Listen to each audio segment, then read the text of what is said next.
Hello guys, welcome back my channel পূজাতে। কেমন আছো তোমরা? আই হোপ কি তোমরা খুবই ভালো আছো, আর আমিও খুবই ভালো আছি। তো আজকে বানাবো আমি চিকেন পকোড়া।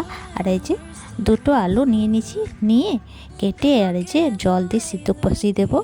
তো একটা সিটি আসুক তব তক আমি চিকেনটা বার করে নিলাম, ডিপ ফ্রিজে রাখা ছিল। তো এই যে নর্মাল করার জন্য একটু বাইরে রাখবো। তো এই যে আমার কাছে চিকেন ছিল, তো এই যে চিকেনটা বার করে নর্মাল করার জন্য রেখে নেব। তো মোটামুটি আধা ঘন্টা পরে নর্মাল হয়ে গেছিলো, আর এখানে একটা সিটি দিয়ে দিচ্ছে, আমার আলু সিদ্ধ হয়ে গেছে। এবার আমি চিকেনটাকে নিয়ে নেব গ্রাইন্ড করার জন্য। তো দিয়ে দেব আদা, রসুন আর কাঁচা লঙ্কা, তোমরা যেরকম ঝাল খাবে ওমন দিতে পারো। তারপরে এই যে আমি পিষে নেব। তো এই যে বার করে নেব একটা বাটিতে। তো সব বার করতে বেরিয়ে মধ্যে কিছু মশলা দিয়ে দেবো। শুকনো লঙ্কা পাউডার, ধনে পাউডার, হলদি পাউডার, জিরে পাউডার, স্বাদ অনুসার নুন, আর এই যে চিকেন মশলা, আর এই যে গোলমরিচ একটু ক্রাশ করে নিয়েছিলাম, এটা দেব। আর এইখানে দেখো আলুটা সিদ্ধ হয়ে গেছিলো, ছিলে নেব। তো এই যে আর আমি এই যে এটা দিয়ে কাটুকাস করে নেব। আলুটাকে দিয়ে দেবো পেঁয়াজ, দিয়ে একটা বড় সাইজের একটা পেঁয়াজ ছিল, আর ভালো করে মাখিয়ে নেব। ভালো করে মাখিয়ে আমি রেস্ট করার জন্য 10 মিনিটের জন্য রেখে দেবো। তারপর আমি একটা ডিম ফাটিয়ে নেব, ডিমের মধ্যে দিয়ে দেবো নুন, গোলমরিচ পাউডার, আর ভালো করে মিলিয়ে নেব।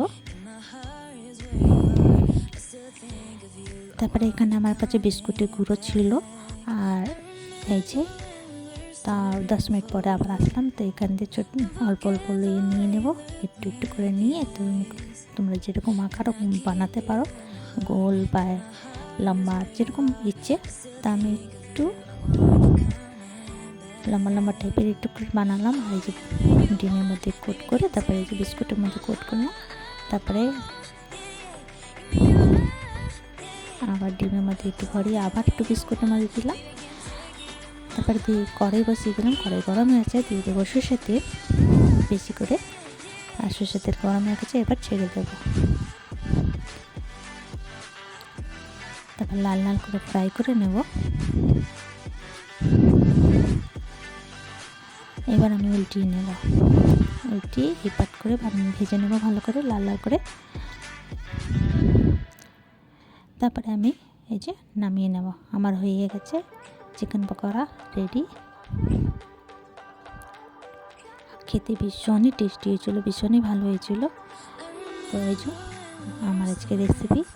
তো তোমাদেরকে আমার রেসিপিটা কেমন লাগলো? ভালো লাগলে প্লিজ লাইক, শেয়ার, কমেন্ট করো, সাবস্ক্রাইব করে দিও। আমার নতুন ভিডিওর সঙ্গে দেখা হবে।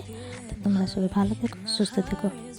ভিডিওটা ভালো লাগলে প্লিজ লাইক, শেয়ার, কমেন্ট করে দিও। Bye, take care.